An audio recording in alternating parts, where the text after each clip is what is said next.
The eagerly awaited Hyundai Kona N arrives in dealers in September.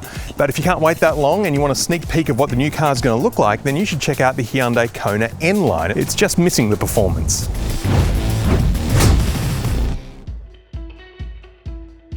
The Kona received a facelift late last year and has taken on a slightly more aggressive look. I think it actually looks a little bit more balanced now. These high-mounted driving lights just seem to sit a little bit better, and the N Line cars have also scored a fake grille here at the front. And I'm not normally a fan of these, but in this case, I think it actually looks pretty good. And the design we've seen at the front is echoed here at the back again. We've got these high-mounted driving lights with the main light clustered down low. There's a rear diffuser with a twin exhaust, and underneath the non-powered tailgate here sits the boot, which is 374 litres in capacity. Drop the rear seats and you get 1,156 litres of space.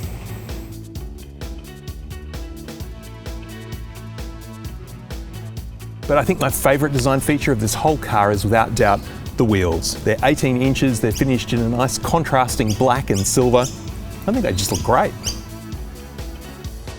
The N Line scores the better of the two engines available in the Kona. This is a 1.6 litre four-cylinder turbo engine that outputs 146 kilowatts of power and 265 newton meters of torque. Fuel consumption is 6.9 litres per 100 kilometres. It runs on regular unleaded, has a 7-speed dual clutch transmission and drives power to all four wheels. I wouldn't call it a warm SUV, but it does get along okay. The interior of the Kona hasn't changed very much in this update. It doesn't look quite as good as the Kia Stonic, and there's still a lot of harsh, scratchy plastic, which is a little bit disappointing for an N-Line model at this price point. The centerpiece of the interior, though, is the infotainment system. It's 10.25 inches and is now standard on all Konas except for the two entry-level models, which get an 8-inch unit. There's native navigation, digital radio, wired Apple CarPlay and Android Auto. The entry-level models with the smaller screen, though, get wireless Android Auto and Apple CarPlay due to some sort of legal dispute, which frankly is boring and I haven't actually bothered researching. Underneath the screen, we've got a couple of air vents, which I know this sounds a little bit weird, but they look a little bit 90s. They just feel a bit old school, as do the climate controls. Only single zone climate control in this car, which is fine because it's so small. Underneath that, a wireless charging pad for your phone, two 12-volt outlets, which is good to have, and a USB as well. The N Line gear selector looks great with leather and red stitching. There's a diff lock as well as the drive mode selector, and we've got heating and cooling for the two front seats, as well as a heated steering wheel control. Cup holders up the front here, electronic park brake and auto hold for the brakes, and a smallish bin underneath the centre armrest. The N Line gets a head-up display for the driver, which passes the polarised sunglasses test. Well done, Hyundai. And underneath that, a all-new 10-inch digital instrument cluster, which looks really good actually. Nice sharp graphics, and they change with whatever drive mode you're in.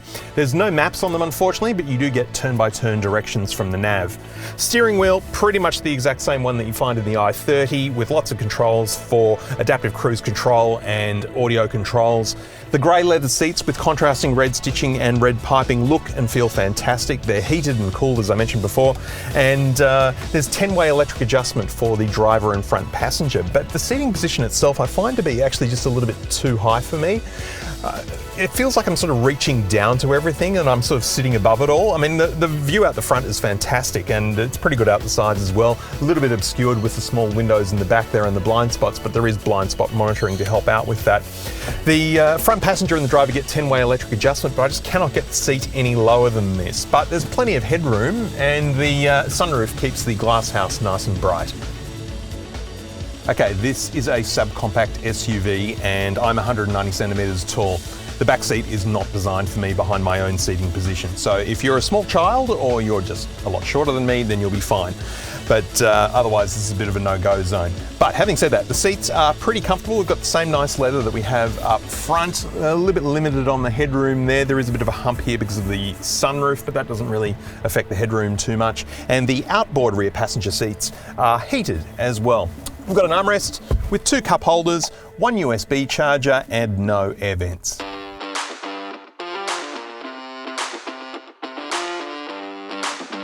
Compared to the i30 N Line, the Kona N Line does feel just a little bit underpowered. It's not really, you know, you could call the i30 N Line a warm hatch, but the same can't really be said of the Kona N Line. It's better than the 2-litre normal version, that's for sure, but it's just, I just want a little bit more. And look, that's not to say that it's underpowered, but, you know, it just doesn't. This N Line is the premium edition, which means it sits at the very top of the pecking order and it gets the full suite of Hyundai SmartSense safety equipment, including rear cross traffic collision avoidance assist, blind spot collision avoidance assist, front and rear parking safety sensors, lane keep assist, which you might have just heard go off then, safe exit warning, and high beam assist. There is a little bit of turbo lag. It does take a little while to spool up when you put your foot down. The 7-speed dual clutch transmission is extremely smooth. It just changes gears with a breeze, and it's usually in the right one. The suspension feels about right actually. It's not too soft, not too firm. It's just right for speed bumps around town, which is honestly where this car will be doing most of its work. It does have a rear diff lock, so you can lock in that all-wheel drive for when you really need it. But in suburban running, unless it's very wet, I can't really imagine too many instances where you'd need it. But going around twisty roads up a hill here, the Kona does feel extremely nimble. And no, I'm not about to have a collision. That's the collision avoidance going off, thinking I'm about to go into a parked car, which was well off to the side of me.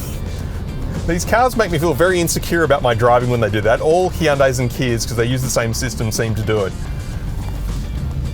But loving the all-wheel drive because there is just no wheel spin at all. Often going up this road in a front-wheel drive car, the front wheels lose traction. But in an all-wheel drive car, that does not happen. One thing that is missing that is a bit strange in a car that's supposed to be sporty is paddle shifters on the steering wheel. You can change gears manually with the very nice N Line gear shifter down here, but it's not as good to do.